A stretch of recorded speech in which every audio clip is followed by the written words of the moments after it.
কাছেও দূরের যে যেখান থেকে আমার ভিডিও দেখছেন প্রিয় বন্ধুরা সবাইকে আসসালামু আলাইকুম। কেমন আছেন আপনারা সবাই? তো বরাবরের মতো আবারও চলে আসলাম নতুন একটি ইউনিক রেসিপি আপনাদের সাথে শেয়ার করার জন্য। তো আজকে আমি যে রেসিপিটা শেয়ার করব, তো ক্রিসপি আর স্পেশাল ফিশ ফ্রাই। তো এই স্পেশাল ফিশ ফ্রাইটা যে কতটা লোভনীয়ভাবে আজকে আপনাদের সাথে তৈরি করে দেখাবো, সেটাই আজকে আপনারা দেখবেন প্রথম থেকে শেষ পর্যন্ত, আর আমার সাথে থাকার পাশে থাকার অনুরোধ রইল। দেখেন আমি এখানে 6 পিস মাছ নিয়েছি ফ্রাই করার জন্য। তো ধুয়ে পরিষ্কার করে কেটে নিয়ে নিলাম। আর এপাশে আমি নিয়েছি জিরা, নিয়েছি গোলমরিচের গুঁড়ো, নিয়েছি ধনিয়া, নিয়েছি তারপরে এখানে নিয়েছি সর্ষে দানা, নিয়েছি কালোটা, আর এলাচ নিয়েছি, আর দুটো, আর ছাল নিয়েছি 1 পিস।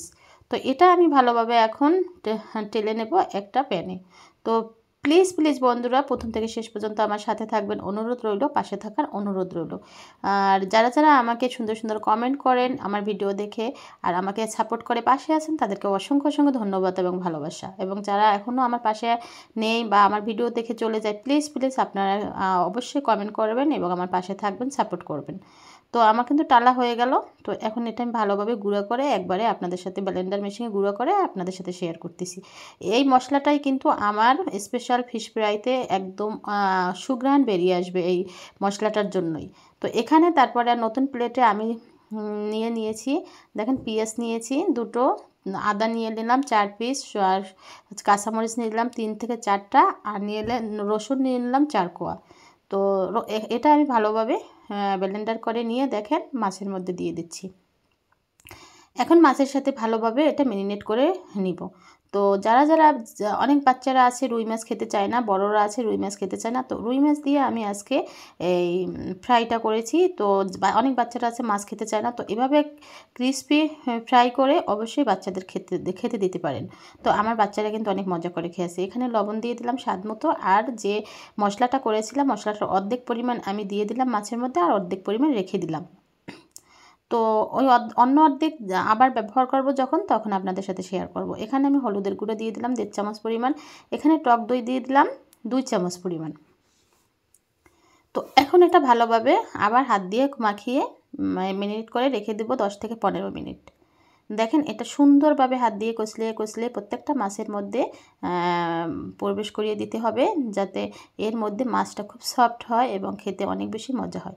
তো দেখেন প্রত্যেকটা মাছের মধ্যে আমি ভালোভাবে মশলাগুলো দিয়ে দিচ্ছি, আর এটাটা ঢাকনা দিয়ে দেব।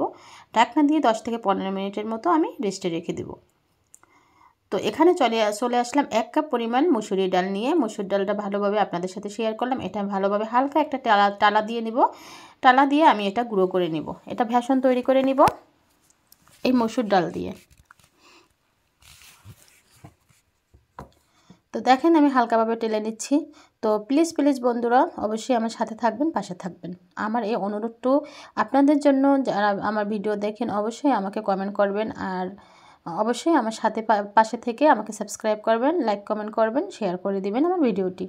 তো এখানে আমি দেখেন ভালোভাবে এটা কিন্তু ঠান্ডা করে নিয়েছি মসুর ডাল, তা না হলে ব্লেন্ডার মেশিন নষ্ট হয়ে যেতে পারে। ঠান্ডা করে ভেজে আমি এখন এটা ব্লেন্ডার করে গুঁড়ো করে নিব। দেখেন আমার এটা কিন্তু গুঁড়ো করা হয়ে গেল। একটা প্লেটে নিয়ে নিলাম।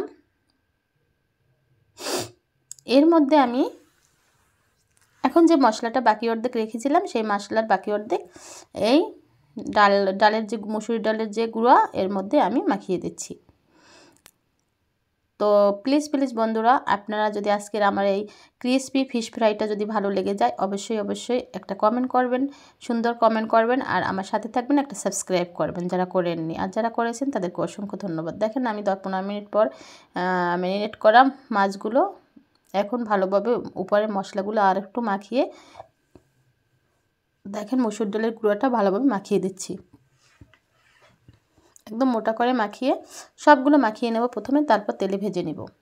আর এটা কিন্তু খেতে অত্যন্ত লোভনীয় হয়েছে প্রিয় বন্ধুরা, খেতে খুবই দারুণ হয়েছে।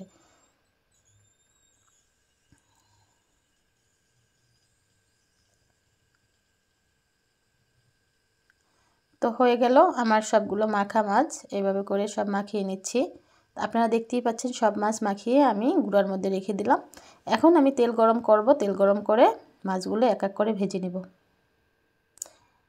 আর মুসমুসে হয়েছে মাছগুলো, অত্যন্ত ক্রিস্পি হয়েছে আর ভিতরটা হয়েছে একদম রসালো। কতটা সুন্দর যে হয়েছিল বন্ধুরা, খেতে খুবই দারুণ লেগেছিল। তো এজন্য বলতেছি যে যদি আপনারা এরকম মাছ ফ্রাই করে না খান তাহলে অবশ্যই একদিন হলেও ট্রাই করেন। তো মাছগুলো একবারেই সব মাছগুলো আমি ভেজে নিব,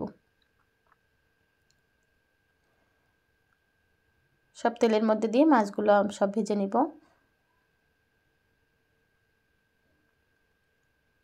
অনেক বাচ্চারা আছে কিন্তু মাছ খেতে চায় না, তো এভাবে যদি ফ্রাই করে মাছ দেন তাহলে ওরা কিন্তু অনেক মজা করে খেয়ে ফেলবে। আমার বাচ্চারা কিন্তু রুই মাছটা খুবই কম পছন্দ করে, তো ওদের এভাবে করে দেওয়ার পরে ওরা কিন্তু একদম অনেক মজা করে খেয়েছে।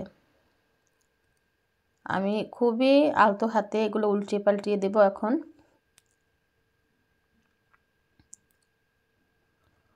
আর মাছগুলো অনেক স্লো আছে ভেজে নিতে হবে, তাহলে ভিতরটা কিন্তু অনেক রসালো হবে।